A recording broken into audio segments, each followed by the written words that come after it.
అసలు ఫ్రెండ్షిప్ గురించి చెప్పాలంటే ఇట్స్ అ గ్రేట్ బాండింగ్.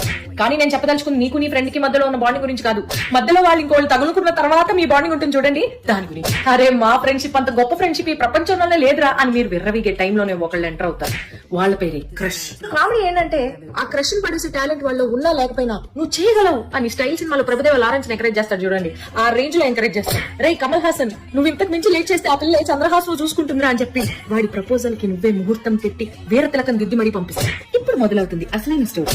వాళ్ళ రిలేషన్షిప్ స్టార్ట్ అయిన నెక్స్ట్ మినిట్ నీ ఫ్రెండ్షిప్ అనే షిప్ లో పెద్ద బొక్క పడుతుంది. నీ మెసేజ్ ఇగ్నోర్ చేస్తాడు, నీ కాల్స్ కట్ చేస్తాడు. వాడి లైలా మజ్ను లవ్ స్టోరీలో నిన్న ఒక కుక్కలాగా చూస్తాడు. కొత్త ఫ్రెండ్స్ దొరక్క, ఉన్న ఫ్రెండ్ మాట్లాడక నువ్వు పడే వేదన భగవాడి కూడా రాదు. అరే మెల్లగా ఈ షాక్ నుంచి నువ్వు కోలుకుని బయటపడే టైంకి నువ్వు ఊహించిన కాల్ రానే వస్తుంది. ఆ కాలే అది నా పిల్ల అనుకున్నాను రా, దొంగ పిల్లరా, ఎలాగైనా ఇందులోంచి నువ్వే నన్ను బయటికి తీసుకురావాలి అని. అసలు ఈ ప్రాసెస్ అంతా జరిగినప్పుడు కూడా you were not a flower.